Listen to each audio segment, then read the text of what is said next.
Welcome back to the Witch's Way podcast. I'm Kat. And I'm Jamie. And tonight we are talking about the Witch's Grimoire.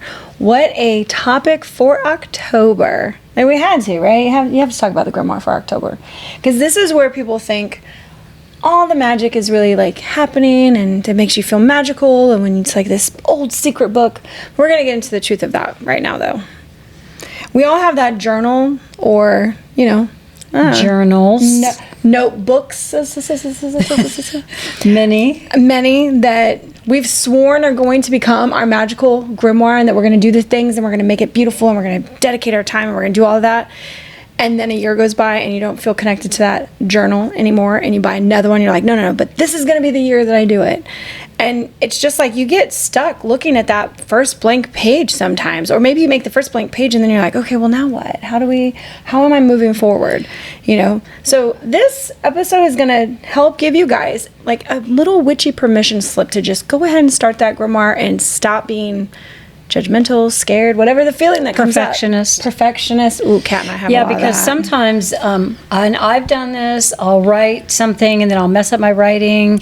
And then I'm like, oh my God, it's ruined. Now I can't use this page. I have to tear it out because my handwriting wasn't perfect, which is silly. Now I take some washi tape and put something over it. Exactly. Did I teach you that, or did you just, because like I do stickers, washi tape, I do doodles. I use stickers and washi tape to cover up my mistakes. The things that you're like, I don't really like that there. Yeah. Like I've tried to do cute little drawings and they come out looking really wonky, and I was like, we're just gonna not acknowledge I did that ever. Put a sticker over it.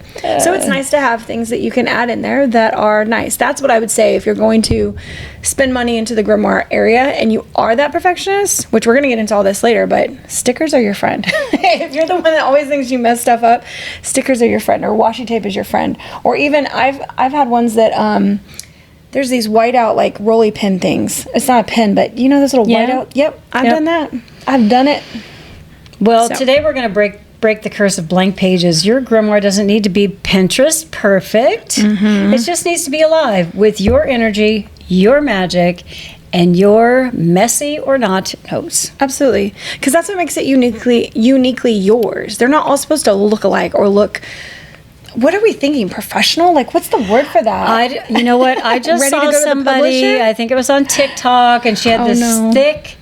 I swear, it was 3 or 4 inches thick, and she's like, oh, look at this, and she's showing it off, and it was impressive, and it had drawings, and like she opened up one page and it was like Mabone across the 2 pages, and there was hand-drawn borders and all this stuff on there. I was like, that is a ton of work. I would not have the patience to do that myself, because it's I wouldn't see. For one thing, my drawing's not that great, but also, like, what's the point of taking that much time to draw on a page? What's the value for you? What's the value for me? Yeah, that's absolutely how I would look at it. It's like, I'd rather put some, pictures in there, like cut out from a magazine, or stickers, or washi tape, or anything that I can add to it to give it some flair.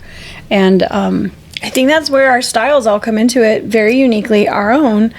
And how you use it. What are you using it for? All of these things are how we get past having the blank pages, is because then we go into having a grimoire or thinking we're going to start one, and then you have this idea of what everybody else's look like. So you're like, okay, so I need to do the moon phases and the zodiac signs and all the tarot cards, and I need to have all the crystals, and I need to know the color coordinations, and then all the herbs. And before you know it, it's just all the books behind us wrapped into one thing, where you've taken all this time to write down the same information into one book. And if that is what you want, your own correspondence book that is for you, perfect. You did it. You like that. Good job. That's it. You got it. But is it useful for you? Is that the thing that you want? So that's why we always talk about the purpose of it first. So what goes in the grimoire for you? Yeah. So this episode is going to help you fill your pages with personal dreams, purpose, and spells that feel like home. That's right. Because the grimoire should not feel like you necessarily are looking forward to showing it off, because then that's a piece of artwork, which is also okay. So when you start thinking about making your own grimoire, I want you to think about, what is your purpose in having a magical book for yourself? What do you want to do with it? Where are you going to use it? Are you taking it outside to do spells with it? Are you just leaving it at your altar? Are you hiding it when company comes over? What is going to be the purpose of your grimoire? It's good to ask yourself the question. And for me, a lot of this is going to be my opinion because I've been doing this for so long. I've tried it the other ways. I've even printed out sheets and put them in a binder. I've done the whole thing. I've done all the ways. And the first thing that you need to know is that most likely your grimoire is going to be a living document because you are going to add to it and take things out of it as you grow as a witch. So think of it as a magical time capsule that just kind of goes with you. And it's not supposed to always stay the same, I don't think. That's my personal opinion. I think that it should be able to be changeable, mutable, malleable. What is the words I'm thinking of? Changeable. We're just stick with that. Yep, can't go on that. You know, your personal energy will become a part of this book. Every smudge, every coffee ring, every ink blot adds to its power because it holds you inside of it. Yeah. It's not just information, it's your unique energy on each and every page. If you're afraid of messing up, you need to do some shadow work around that. We would suggest you do shadow work around perfectionism because I will tell you that perfectionism and people pleasing are things that are trauma responses to keep you safe, you know? So if you have that, if you're listening right now and you're like, oh man, I am kind of a perfectionist. I used to say it like it was something I put on my resume, like, yep, I'm a perfectionist. I am a people pleaser. That they're negative things now. I didn't know that back then. I thought that meant I was a good team player and like I cared about other people. No, it meant that I didn't feel safe unless everybody else was happy. Well, which is a trauma response. So you have the perfectionist and then you have the judgy, the person who judges themselves really harshly, which is something that I do. You know, like I'm not allowed to make mistakes. I'm not allowed to be flawed in some way. So, you know, what does that say? I mean, that's also some shadow work that, you know, you could do around like, why am I so hard on myself? Why do I think I have to be perfect? Well, why do you think it's a mistake anyways? Who are you judging yourself against? Right. Yeah, exactly. Like a printer copy of what the page should look like? Are your letters supposed to look like you're a laser inkjet printer? Just curious if they are. I mean, you know, that takes practice. I don't write calligraphy, but you can learn to do those things if you want to. I love calligraphy. So it is about how we judge ourselves and what comes up and what is that negative self-talk. And that's something you can actually write in your grimoire. That could be your first shadow work page. And if you're worried about how you structure it, just go with it because you can always do another one. You can change it later, but you'll already be recording the process of what you're doing for yourself. This is about your growth and what you're doing for yourself. So if the first thing that comes up is like, I fucking hate my handwriting and I don't know why I'm doing this, make that a page in your grimoire. It can be page 2. Like, I'm doing this because I think I need to and I want to do it for myself, but I don't know how and I'm judgy. Write all that shit down because stuff will come up with that. Like, it's very helpful. I love that idea. Yeah. I think that's really helpful. I think that could be really helpful. I mean, why not have that first page be the most authentic thing you put in there? Is like, I'm doing this because I want to, but I don't know how to do it. And if I mess up, I'm afraid I'm going to rip the pages out. So then you could make a dedication, because we're going to talk about that later. But a dedication to your grimoire is that you're doing this for you. You know, what is that dedication to it? This isn't for anybody else's eyes. Like, make it about your journey. Yeah. So it's really beyond spells. That's probably a good thing to say, since I just said write down all your fears in that first page. Because a grimoire doesn't just hold references. It can. You can make it like that. But for me, what I have found is most useful is that I don't have a book of shadows and a grimoire, 1 and 2. They are a combination of books that go together, because I'm able to write my spell down in the grimoire, and then I'm able to write down how I feel and what went well in the shadow work around that in the grimoire, also on like the next page of how that went, or how I felt about it, or things I would do different, or why I didn't need the thing. Or what I really like writing down, one of my favorite things, is after I write out my whole spell and I plan all my stuff and I get everything together, shit happens during my spell that I'm like, ooh, I want to write that down. Or, you know, I'll see, like, I do a lot of my stuff outside, and I'll see like birds or a butterfly or a bug or something. I'll be like, ooh, that's going in there. I was like, what did that one mean? So there's things that are going on around me while it's happening. Maybe that happens for you too when you're doing your first spell. Like, I don't know, the power went out and you're like, shit, am I that powerful? I knocked the power out of the house. I mean, the things that can come up for you. So write that down. I think that it should go, I think what makes sense after all these years of practice is that they go together. Yeah, so self-reflection is a good thing to put in here. Your fears, your breakthroughs, the lessons that came from your rituals and your magic, all of these things you can record along with your spells, rituals that you record in your book, because part of the ritual or the spell that you're doing, there's going to be feelings that come up during those. And it's a good idea to record those so that later on when you see that spell either works or doesn't work, you can come back and read some of the things that you were thinking or feeling at the time that you were doing that. So write that stuff down if you have self-reflection as you're doing these things. Something I didn't mention yet, I didn't put this in here, but you don't even have to call it a grimoire or a book of shadows. Call it your book of wisdom. Call it your book of yourself. Name it something else. You know, when we did our meetups years ago, that's one of the things that we mentioned is name the book that's something personal for you too. You don't have to call it a grimoire. I mean, it can just be called your witch's journal, or it can be just called your journal, or it could be keep your fucking hands off this, it's mine. You know, like whatever you want to call that place where you're putting stuff down and you're exploring yourself. Give it a name that's purposeful for you. Absolutely. So here's some section ideas. Think of your grimoire like a magical cookbook, organized enough to find what you need, but full of your personality. Moon rituals and lunar logs. Track how each phase makes you feel and what rituals you performed. Yeah. Or how each phase makes you feel and how it affects you, and then any rituals that you performed about it. Yeah. Or why you didn't perform them. Because a lot of times when I go to do stuff, guess what? Oh, well, I didn't account for my period was going to be that week and I don't feel like doing shit. So it was like, oh, okay, well, I had this all planned and I went through it in my head, but I didn't do the thing. And it's like, yeah, I'm low energy at this time. That's something that I've been doing this a long time, and I never consider that it's going to be my period week when I plan for rituals or spells ever. Well, I was starting to plan some spells, and then I read, don't do any spells during the eclipse season. I was like, shit.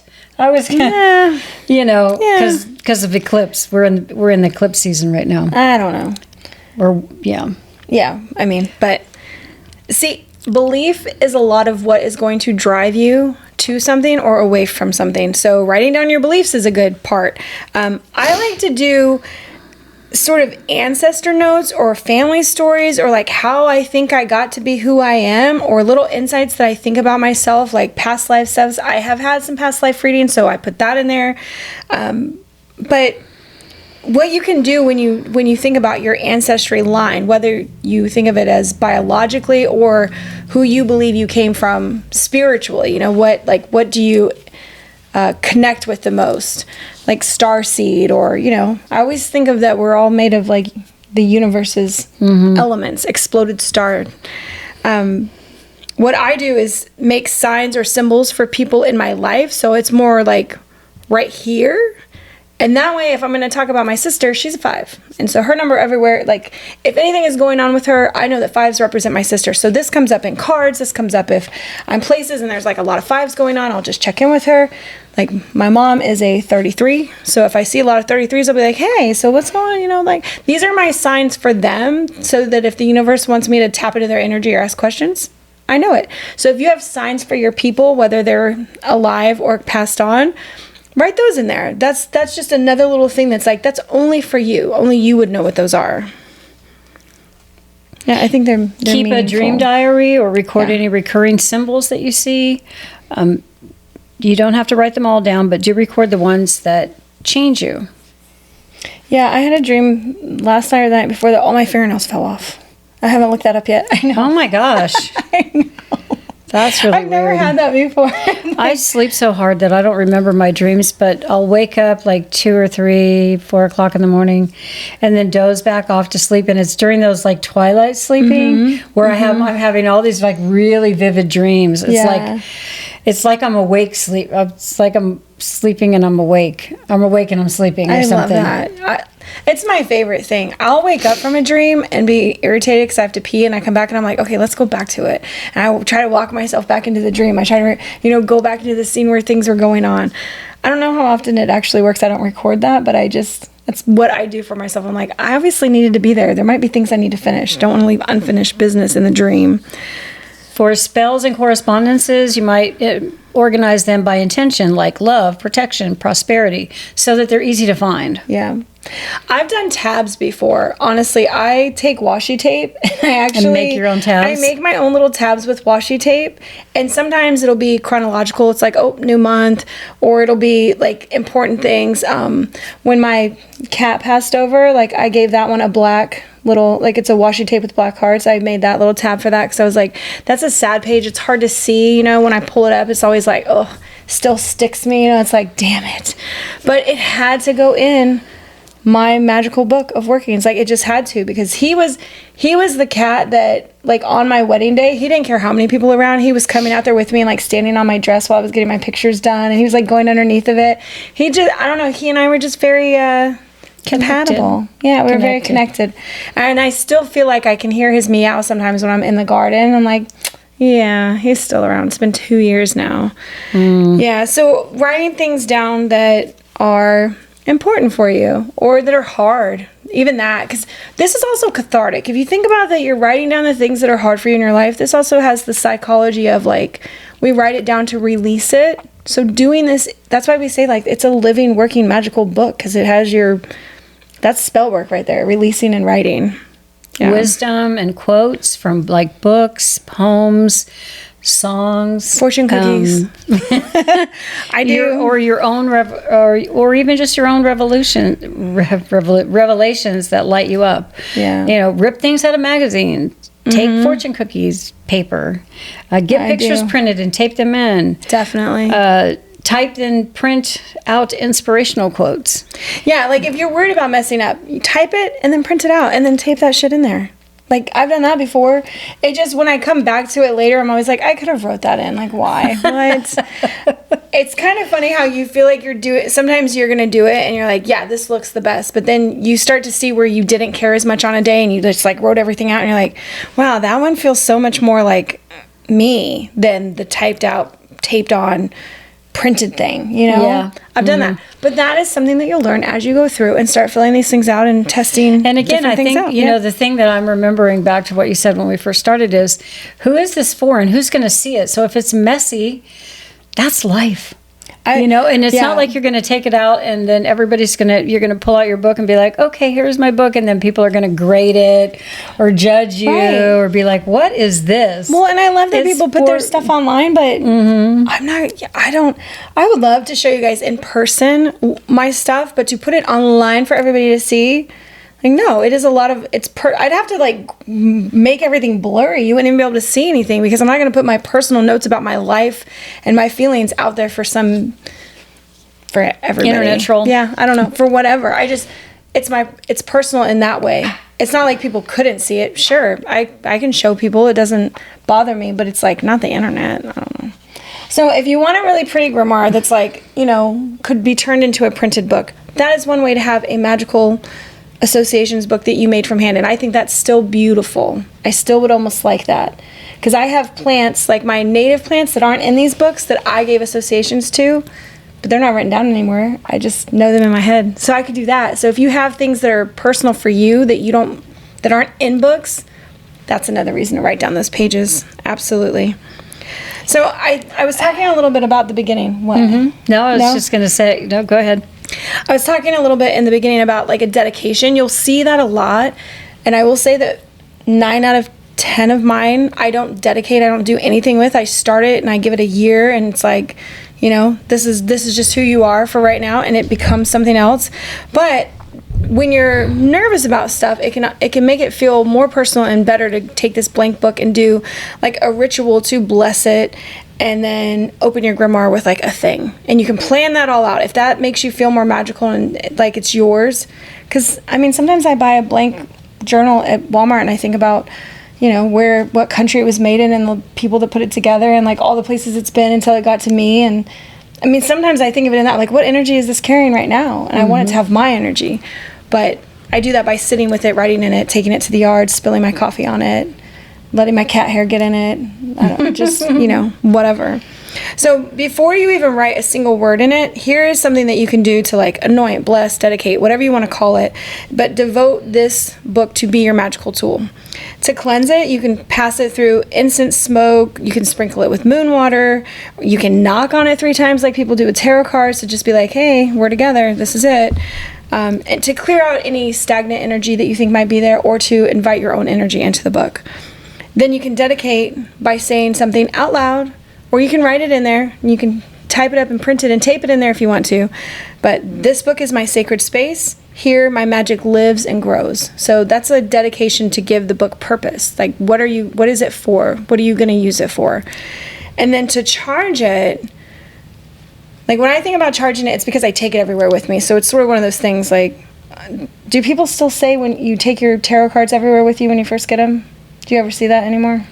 Oh, no. I sleep with them under my pillow when I first get them. We carried them in our bags all the time. Mm-hmm. Like they stayed near our person for a long time. I put them under my pillow and left them there for like a week. And the last time I bought, or each time I buy a new deck of cards, that's what I do. So, so that we get to know each other. I would never do that. Yeah. I don't know why. I feel like that would really bother me to know it's under my pillow. Well, maybe they're under the other pillow, but not my pillow.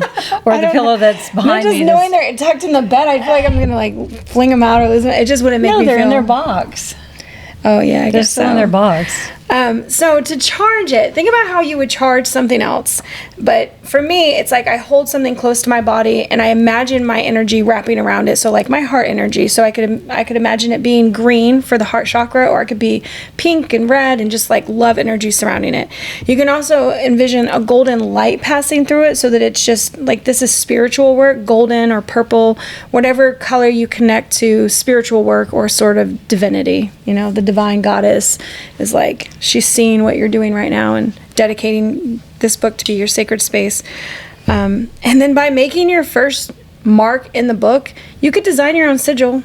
You could do that. I start with a year. Like, I'm very practical. It's just like 2024, 2025, 1999. Like, it was just the year. That's how I dedicated. I was like, you're this year. You're current. This is what's happening. But you can, do pressed flowers. You could put something in it that is really symbolic. In the last one that I just started, I got dried herbs and Mod Podged them onto the front page. Mm-hmm. And that was the first time I ever did that. And I was like, ooh, I like that. It's, now I'm a little worried about getting it wet because I don't know that Mod Podge is always like waterproof, but I'm rough on my books. So they're going to need to keep up with me. And yeah, I Mod Podged in herbs. This ritual turns it from just a notebook into a magical ally that grows alongside of you. Absolutely. Your grimoire isn't just about the pretty pages. It can be, but your grimoire is really about powerful pages. What do they symbolize for you? What do they mean? They should have meaning, not just be beautiful works of art. It's a witness to your growth, your magic, and your becoming. Yeah. So when you do this, grab a candle, light it, grab your pen, and give your magical journey a home in that book. Think about it like that you're going to go home and tell your best friend, that grimoire, what happened to you today, any spiritual little sightings, anything that went on. May your pages be full, your ink flow easily, and your spells be mighty. Bye, witches. Bye, witches.